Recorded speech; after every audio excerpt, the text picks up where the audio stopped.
They're going to give me a medal for wrapping this thing up in a few minutes. I believe this is our last little segment here. Oh, yeah, let me go ahead and switch that there. Lower third. Ooh, yeah. Oppa Gangnam Style. No, we are not talking about Psy. We are talking about the death of Rush Limbaugh and people who have been acting like absolute fucking buffoons on social media the past couple days. So, Rush dies, and obviously a conservative talk radio host, and he'd been suffering with cancer for a year, and he's a controversial guy. I get that. Then you go on Twitter, and people are celebrating his death, and I'm not going to go through and read all the tweets. It was just, very, very open like not even, I'm not talking about jokes when I say this, by the way. If you have a good Rush Limbaugh death joke, by all means, make the joke. I love jokes. Fucking crack away. Sorry, hiccups. Ari Shaffir does this thing where he eulogizes dead celebrities with like their worst attributes, the worst things they've ever done. Very funny. Frankfurter 7533 on Twitter celebrating the fact that a man is dead. That just makes you come off as a total jerk. Just, yeah, he was a scumbag. Like I'm not gonna go through all the tweets, but this email circulated by the UC Riverside staff. America is objectively a better place without Rush in it. That's such just a dog shit human thing to say. Like, people are saying that it's acceptable to celebrate this man's death because he said things that you construed as mean or divisive or hateful. If you do that, like, you're a fucking jerk off for celebrating his death. I feel like the man still has like there are people affected by this. You don't need to celebrate you can just counter speech with, more speech. You can point out how the things that he says are wrong. Celebrating his demise and the pain that his family is being dragged through is just this weird sort of, it's incredibly antisocial. It's gross. And then hiding to do it. And okay, Osama bin Laden's death, worth celebrating. He murdered thousands of people. Hitler's death, worth celebrating. Okay, they're those rare people where their death makes sense to sell. Like, Rush Limbaugh is not on that level, okay? If you do that, if you celebrate Rush Limbaugh's death, you're putting him on a level with Osama bin Laden. And to me, that trivializes the deaths of people who died on 9/11, okay? And so I wanted to break this down because the argument that was made every time I'd see this, because people would make the tweet, they would say, we're better off with Rush Limbaugh being dead. And someone would call them out. They'd be like, hey, you can dislike the man and also not celebrate his cancer death. And then the response would be, well, he said all of these terrible things. So I said, okay, if I'm going to call people jerk-offs for celebrating Rush Limbaugh's death, then I have to look at the things that he said that they're calling him out for, and I have to at least take a look and see if they have a point, right? Because maybe he was saying that, people should, die or whatever, and maybe it's justified, right? I had to go into it with a more open mind other than the knee-jerk, you guys are douchebags. So I looked up I just searched like his worst statements, and I went to, it was like People Magazine or Time, or someone had a whole write-up on some of the worst things he's ever said. And I looked at them, and frankly, they are no worse than anything that your drunk uncle has said at Thanksgiving dinner. So here we go. In John K. Wilson's book, The Most Dangerous Man in America, Rush Limbaugh's Assault on Reason, the host was quoted as saying this homophobic statement: when a gay person turns his back on you, it is anything but an insult. It's an invitation. Clearly, that is an obvious joke, okay? Remember, Rush, even though he was a very political guy, also, into the whole shock jock thing. That's a shock jock joke. It's a butt fuck joke. It is literally a joke about an invitation for anal sex by a man. Does he really? Do you think Rush Limbaugh really believed that if a gay man passed you on the street and walked in front of you for a few paces, he was inviting you to butt fuck him? You honestly, in deep down, in the deepest, most functional part of your brain, do you believe that? Because if you do, then you're a fucking moron. Okay. Next one. In his Undeniable Truths, written as part of an article for the Sacramento Union in 1988, Limbaugh wrote, "Feminism was established so as to allow unattractive women access to the mainstream of society."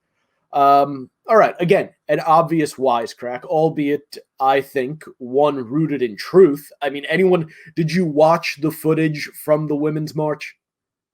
Go on Facebook right now, scroll through your old high school classmates, and tell me what the ratio of hot chicks to ugly chicks with fucking pussycat hats or whatever in their profile pictures is. Okay? Yeah. He's not wrong when he says that. I realize that there's more depth to feminism than that, but we should still be honest with the fact that a lot of ugly chicks do use feminism and other forms of activism as a way to get into the spotlight, because we don't give a shit about ugly chicks. We like hot chicks with big tits. All right? It's like practically one of the founding principles of this country are we love hot chicks with big tits. Right? With 1700s, women were going around in those pressed up fucking bustier corset things. America, it was a country founded in principle on a love for hot chicks with big tits. Moving on. The Earth's ecosystem is not fragile. Again, a difference of opinion on climate change is not reason enough to celebrate a man's death, okay? Have you been on Facebook? Fucking paragraph after paragraph of people, your neighbor from growing up, the guy, your English teacher, your fucking whoever, decent people who are not bad people, going back and forth, yelling absurd things specifically about climate change. I could go on my hometown, the Glen Rockers Facebook page, and probably pull it up right now. They're like arguing about like a new energy company coming to town and what it'll do for the environment and all sorts of bullshit. And people have opinions on either side. Would you celebrate the deaths of the people in those disputes that you don't agree with? Just some guy, his picture with his kids sitting on his lap. Some fucking suburban dude who disagrees with you over fucking climate change. Like, really? Because you would think if a person said that, you would be like, oh, you're a piece of shit for thinking that. What a fucking scumbag. But because there's Rush Limbaugh and he had a radio show, it's okay. Okay. Next one. Women should not be allowed on juries where the accused is a stud. Again, another obvious joke. But frankly, it would be tough for me to convict a really hot chick. So again, rooted in truth. If some guy like that was, I think that was part of the defense with Richard Ramirez. And like, don't forget that there are all of these women who like marry serial killers in prison. So, people think with their dicks, or people think with their pussies. We just talked about Marjorie Taylor Greene going crazy for this sword fighting medieval, Mohawk gym guy. She's cheating on her husband with him. Who's to say that guy cuts some fucking person's head off with a sword? He's on trial. We get a bunch of Marjorie Taylor Greenes who are just wowed by his dripping machismo that they acquit. What was the male to female breakdown on the Casey Anthony jury? Every horny dude loves a bad bitch.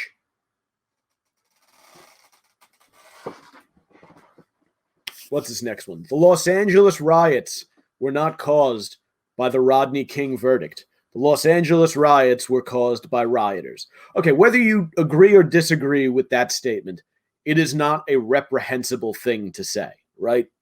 There are protests. Those were really bad riots. They were torching things. They pulled a guy out of a truck and beat the shit out of him. Those were really bad. It's okay to have a different opinion on that than being like, well, this is just the natural overflow of systemic racism is the burning of this convenience store. No, there's you can reasonably disagree with that. It is far from reprehensible. Next one. I think it's time to get rid of this whole National Basketball Association. Call it the TBA, the Thug Basketball Association, and stop calling them teams. Call them gangs. Just stop right now. I can guarantee that your father, your uncle, your grandfather, your little league coach, some teacher you had, some coworker you have, some boss you've had, some friend, someone that you like has said something exactly like that after having a few beers, watching the Bulls play the fucking Blazers. So they spot something probably almost verbatim. Or if they didn't say it, they tacitly approve of it. Yeah. Like, come on. Seriously. I mean, you could have said, in 1995, you could have said that and no one would have blinked a fucking eye. Now, all of a sudden, we celebrate your death for saying it. I'm not saying, it's not the most tasteful thing to say. But again, we're deciding between, it's whether we should celebrate your death for saying this or whether it was just maybe in poor taste. There's a difference. As a young broadcaster in the 1970s, Limbaugh once told a black caller, "Take that bone out of your nose and call me back." Again, 1970s, people said shit like that all the time. It's crass. It's not sensitive. It's not, fucking politically correct, we're going to call it. Not worthy of a death celebration. Again, if you walked into a bar in 1970, like guys that as like, when you go to, say, a barbecue with your dad's old buddies from college or growing up, and those people you refer to as like uncles and cousins are there, I guarantee back in the 70s when they were hanging out at a bar, your dad and his friends spoke like that. 100%. They fucking spoke like that. So do you wish Uncle Bob, or Uncle Dave, your dad's old roommate from college, do you wish he was dead? Maybe if he molested you. Maybe then you could wish he's dead. But not if he just said something slightly offensive after a few Miller High Lifes. Next one. We have two more. We're almost out of here. If you've stuck through the whole thing, I love you. If any race of people should not have guilt about slavery, it's Caucasians. The white race has probably had fewer slaves and for a briefer period of time than any other in the history of the world. Okay, again, something that sounds way worse than it really is. A very ignorant statement, to be sure, because it leaves out the horrors of chattel slavery and the building of the United States and the context of Jim Crow and everything that went on afterwards and postbellum South, and sort of the disparity between black people being used by rich white people to build a country. It leaves out all of that. It really glosses over that. But it is also ridiculous to pretend that slavery is somehow a modern American invention. It was very efficient, and the sort of grounds for it were ripe here because there was just pretty much virgin fucking land getting invested in, so there was a huge surge of it. But slavery is something that has existed for thousands of years. People enslaved their own people. They enslaved other people. It's just a human invention. It is not unique to the United States of America. And you could argue that we're more sensitive to it than anyone. Like we may in fact, because of the recentness of it and how apparent the ugliness of it is, we may be more ashamed of it than anyone on the planet. Like do you think the fucking Egyptians, how do you fucking think the Egyptians and the Israelites and all that biblical shit? The slaves all over the goddamn place, up through the Middle Ages and whatnot. So yeah, I mean, it's kind of dumb statement to make, but it's not far off from something that your drunk uncle from Wisconsin might utter at Thanksgiving dinner, or your drunk uncle from Staten Island, depending on where you're from. And one more. This one is gonna sound ridiculous when I read it, but ching cha, ching chang cho chow, cha cho, ching cho, chi ba ba, quo ga qua qua pi, cho ga ga, ching chi che, ching sa bo ba, ching cha, ching cho chi che, cha cha di, u chi ba da di, ji ji cha bo. Nobody was translating, but that's the closest I can get, he said on his radio show while translating Chinese President Hu Jintao in 2011. Now that one, again, it's like something, it's like an imitation a guy would do on a fucking construction site. And frankly, it's China. He's imitating the Chinese president. Fuck him. These guys want to, they want to control the entire planet, okay? I'm cool with a talk radio host ripping on the leader of the country who wants to control the entire planet, all right? That is no worse than someone making some kind of Trump joke about whatever the fuck. Yeah.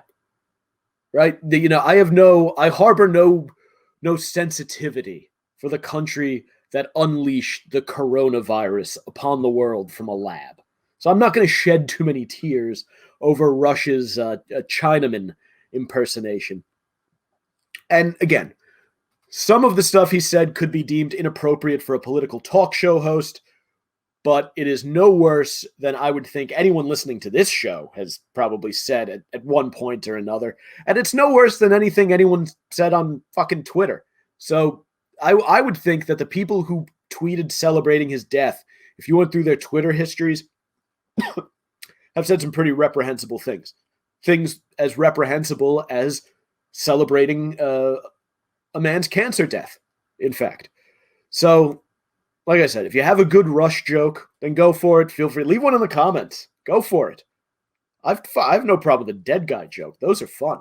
But if you're legitimately celebrating a man's death because he was a conservative and said some ridiculous things, then you are probably a person who has a little work to do. And I would suggest that you seek mental help like fucking ASAP.